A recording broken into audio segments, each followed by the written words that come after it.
Most people view storytime animation as a subgenre of YouTube animation. Below the concept of YouTube animation, there's short skit animation, some indie animation, and then storytime animation. While that's not entirely wrong, I believe storytime animation deserves to stand right next with YouTube animation itself, because I personally think that this 4-frame animation actually saved the whole YouTube animation industry and became the foundation for the massive content we see today. Some will not accept this idea, but you might change your mind after you finish this video. So before I talk about how storytime animation had a significant role in the growth of YouTube animation, we have to know how early YouTube actually worked. Early YouTube was, of course, a lot different than modern YouTube. A very big difference was that before 2012, YouTube promoted video by view. Compared to today, where the only important thing is the click-through rate and view duration, this was a rather simple and, to be honest, inappropriate way to promote videos. Because this means YouTube would promote the me at the zoo video than other good quality videos on the website. And this also made a lot of thumbnails clickbait because it could lure a lot of viewers. People leaving after finding out this clickbait didn't matter since view was the only thing important. Old YouTube was kind of bad than you remember. YouTube immediately fixed this problem by making the video be promoted by view duration and upload frequency. And this is when YouTube pays YouTuber ad revenue with view session time rather than view itself. Now, this update was a good update because the 2011 way of promoting video had a problem. But to animators, every single change was critical. Animation took a long time to produce, and at that time, most animation was short. That's 2 red flags already. This video shows how hopeless it was for animators at that time, and most animators were really going to leave YouTube because of this update. Does independently produced animation have a future on YouTube? Quite frankly, I believe if things don't change, it won't. The real question is, how should independent animators work around this problem? Well, I can think of one way, but in all honesty, it seems really drastic. If the animation community was to get organized and frequently pull together to make related cartoons, they could essentially create a larger viewing session via playlists and annotations, something that everyone would benefit from. Organization at that scale does seem kind of unlikely and quite extreme, to be honest. Yeah.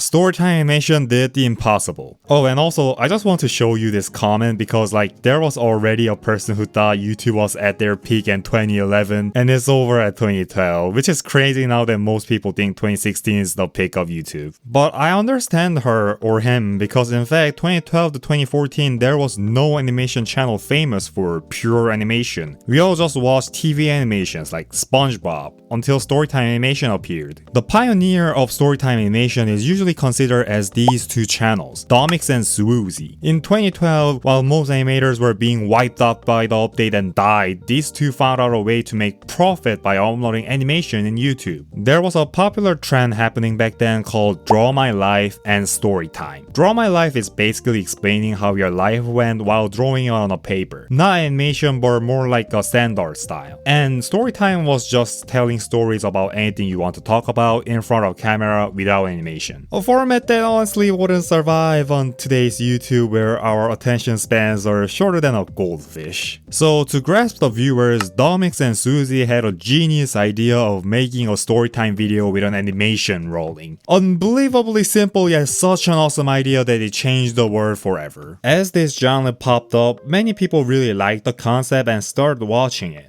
However, storytime animation was still not popular until 2015. Domix barely hit 1 million subscribers in 2015, and Swoozy was doing both storytime animation and other content. The odd ones out and Jade Animation was a small channel with less than 100,000 subscribers. It was not a small genre, but not a content that can hit a few million views like today. Oh yeah, then there was a Subway video.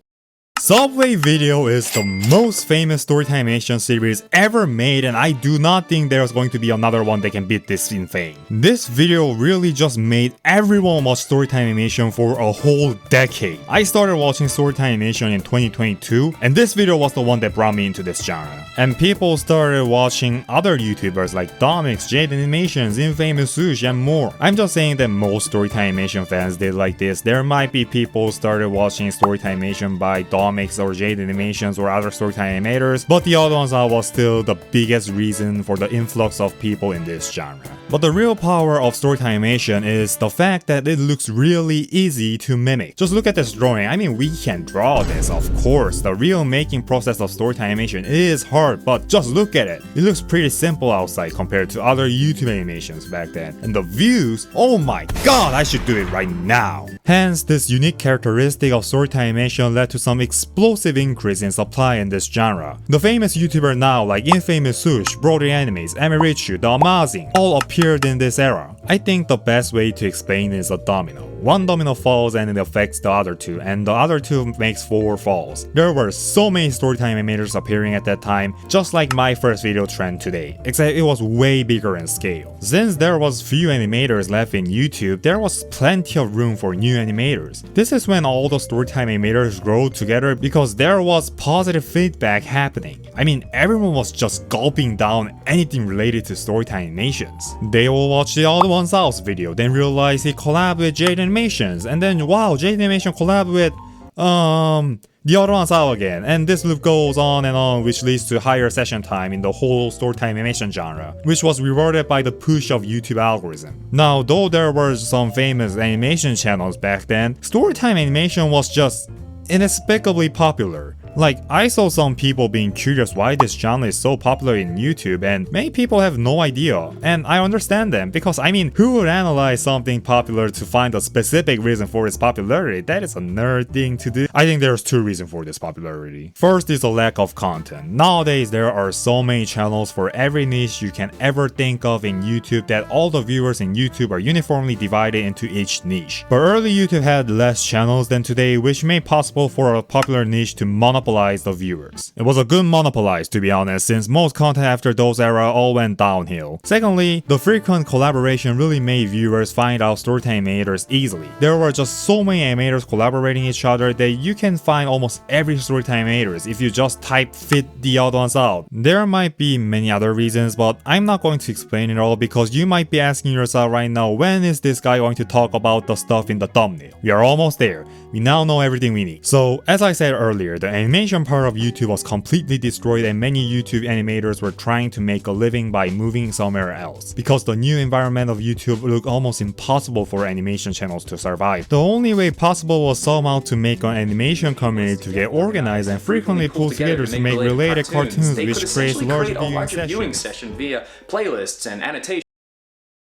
Storytime animation basically made themselves as a community that are organized, which even YouTube cannot ignore. I believe they were the ones who actually made people recognize YouTube as a platform for animators. And now there's many people who's working below storytime animators. There are so many indie animations which led to the real big leagues and so on. I think this all started thanks to storytime animation, as it paved the road as an early YouTube animation community. So even though we don't watch storytime animation these days and many people really want storytime animation to be dead or something, I really hope this genre doesn't disappear in YouTube forever, because it would be really weird to imagine YouTube without storytime animation. Thanks to new animators appearing, I know there's a low possibility, but still, storytime animation exists through a very low chance, so who knows what might happen. Some people think storytime animation is not an animation in the first place, so this video cannot be right, and I actually wanted to talk about that part in this video, but talking about all the history of the persecution that storytime animation got will drag the video, so that's going to be another whole video. And if there's anything wrong in my video, feel free to leave a comment because I'm really noob in this genre.